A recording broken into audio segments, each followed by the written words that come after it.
Hello दोस्तों, Thakur channel के इस यूट्यूब चैनल में आपका स्वागत है। दोस्तों, आज हम महत्वपूर्ण प्रश्नों पर बात करेंगे। आज का टॉपिक है भारत के राष्ट्रपति।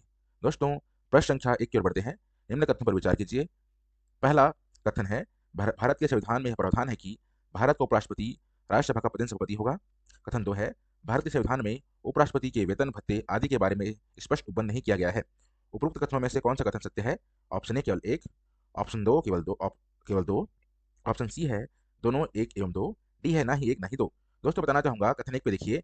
तो आर्टिकल 64 में यह स्पष्ट उपबंध किया गया है कि भारत का उपराष्ट्रपति राज्यसभा का पदेन सभापति होगा, अर्थात कथन ए सही है। कथन दो देखिए देखिए दोस्तों, भारत के संविधान में उपराष्ट्रपति के वेतन भत्ते आदि बारे में स्पष्ट उपबंध नहीं किया गया है।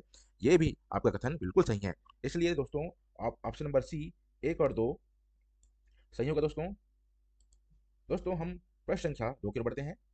निम्न कथनों पर विचार कीजिए। कथन एक, भारत का उपराष्ट्रपति राज्यसभा सदस्यों के बहुमत से पारित ऐसे प्रस्ताव से हटाया जा सकता है जिसे लोकसभा की सहमति प्राप्त हो। कथन नंबर 2, भारत के उपराष्ट्रपति का कार्यकाल समाप्त होने से पूर्व उसका उत्तराधिकारी चुनना आवश्यक है। कथन 3 दोस्तों, भारत का उपराष्ट्रपति तब तक अपने पद पर बना रहता है जब तक उसका उत्तराधिकारी कार्यभार ग्रहण न कर ले। उपरोक्त कथनों में से कौन सा कथन सत्य है? Option A 1 2 3, option B 1 3, C 2 3, option number D 1 2। दोस्तों, कथन नंबर 1 पे देखिए। कथन नंबर 1, तो भारत के जो उपराष्ट्रपति है वो राज्यसभा सदस्यों के पारित संकल्प द्वारा पूर्ण बहुमत के प्रस्ताव हटाया जा सकता है जिसमें लोकसभा की सहमति आवश्यक हो। दोस्तों, कथन नंबर 1 बिल्कुल उचित है।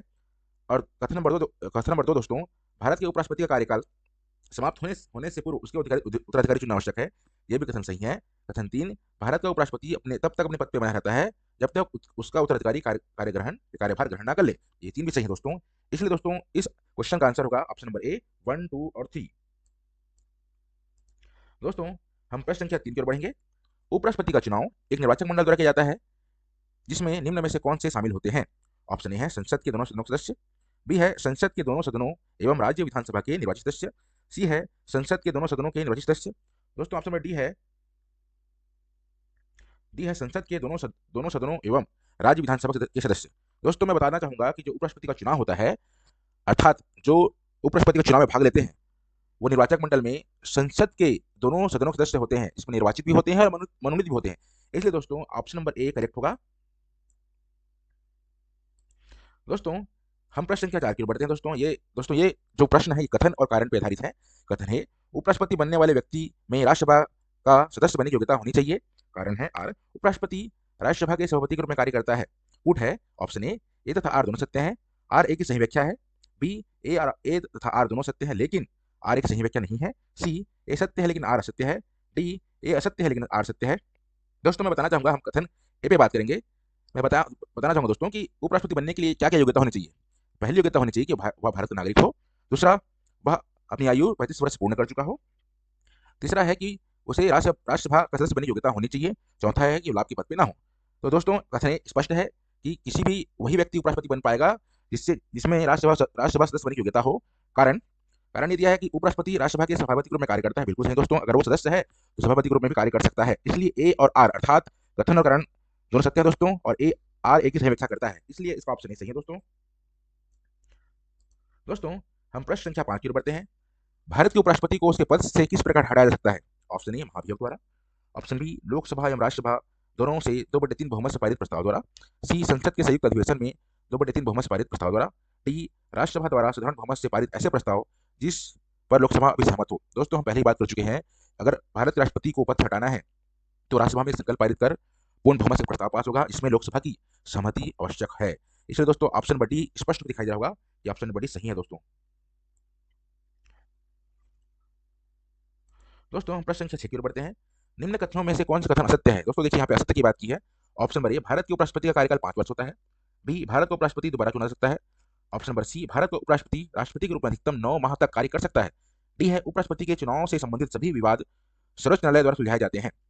तो हमारे कथन पे बात करेंगे दोस्तों। कथन नंबर ए ये बोला है 5 वर्ष होता है, बिल्कुल सही है दोस्तों। दोबारा चुन सकता है। उपराष्ट्रपति कितने बार भी चुना जा सकता है दोस्तों, तो ये बिल्कुल भी ऑप्शन सही है। डी ये बोला है कि राष्ट्रपति आर्टिकल 71 में उल्लेखित है दोस्तों कि उपराष्ट्रपति और राष्ट्रपति के चुनाव संबंधित विवाद सर्वोच्च न्यायालय सुलझाएगी, इसलिए ऑप्शन डी भी सही है दोस्तों। लेकिन ऑप्शन नंबर सी आपको गलत नजर आएगा दोस्तों, क्योंकि भारत के उपराष्ट्रपति राष्ट्रपति के रूप में अधिकतम 6 महीने तक कार्य कर सकता है, 9 महीने तक नहीं दोस्तों। अर्थात ये जो 9 महीना है वो गलत है, ये 6 महीने होगा, इसलिए ये ऑप्शन सी गलत है दोस्तों। प्रश्न संख्या 7 कथन और कारण से संबंधित क्वेश्चन है ये। कथन ए, जब उपराष्ट्रपति भारत के राष्ट्रपति के पद के दायित्वों का निर्वहन करता है तो वह राज्यसभा के सभापति के रूप में कार्य करता है। कथन ए, कारण है आर, भारत का उपराष्ट्रपति राज्यसभा का पदेन सभापति होता है। कूट है ऑप्शन ए तथा आर दोनों सत्य हैं, आर एक सही व्याख्या है। बी, ए और आर दोनों सत्य है लेकिन आर एक सही व्याख्या नहीं है। सी, ए सत्य है लेकिन आर असत्य है। डी, ए असत्य है लेकिन आर सत्य है।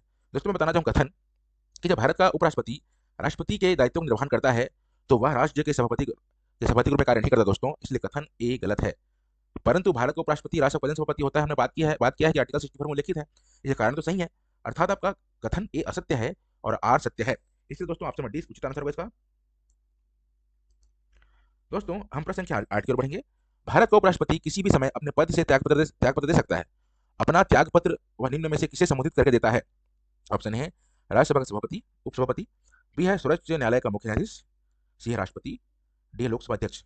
दोस्तों जब भारत का उपराष्ट्रपति अपना त्यागपत्र देता है तो वह राष्ट्रपति को देता है, इसलिए ऑप्शन नंबर सी सही होगा दोस्तों। दोस्तों हम प्रश्न संख्या 9 की ओर बढ़ेंगे। निम्न कथनों पर विचार कीजिए। कथन 1, भारत के संविधान में उपराष्ट्रपति को उसके पद से हटाने के लिए किस आधार के बारे में नहीं बताया गया है। किसी आधार के बारे में नहीं बताया गया, ये कथन 1 है। कथन 2, उपराष्ट्रपति को उसके पद से हटाए जाने संबंधी कोई भी प्रस्ताव तब तक नहीं लाया जा सकता जब तक उसे 21 दिन पूर्व इस आशय का नोटिस न दिया गया हो। उपरोक्त कथनों में से कौन सा कथन सत्य है। ऑप्शन ए केवल 1, ऑप्शन बी केवल 2, ऑप्शन सी दोनों 1 एवं 2 और डी है ना ही 1 ना ही 2। दोस्तों कथन 1 है तो भारत संविधान में उपराष्ट्रपति को पद से हटाने के बारे में कोई स्पष्ट टिप्पणी नहीं दिया गया दोस्तों, इसलिए कथन 1 बिल्कुल सही है। परंतु कथन 2, उपराष्ट्रपति को उसके पद से हटाने संबंधित कोई प्रस्ताव तब तक नहीं लग सकता जब तक 21 दिन है दोस्तों, 14 दिन पूर्व आपको नोटिस देना पड़ेगा राष्ट्रपति को, तभी आप उनको हटाने संबंधी प्रस्ताव ला सकते हैं। इसलिए कथन सत्य जो बोला गया, कथन सत्य 1 है दोस्तों, केवल 1 इसका सही आंसर है। दोस्तों मैं कुछ और बात बताना चाहूंगा कि भारत का जो उपराष्ट्रपति है वह अमेरिका राष्ट्र से लिया गया है। दोस्तों आज की मेरी क्लास कैसी लगी जरूर आप कमेंट करके बताएं। मैं उम्मीद करता हूं और आशा करता हूं कि आपको मेरी क्लास अच्छी लग रही होगी। मैं महत्वपूर्ण प्रयास करूंगा कि आपको अच्छा समझ आए।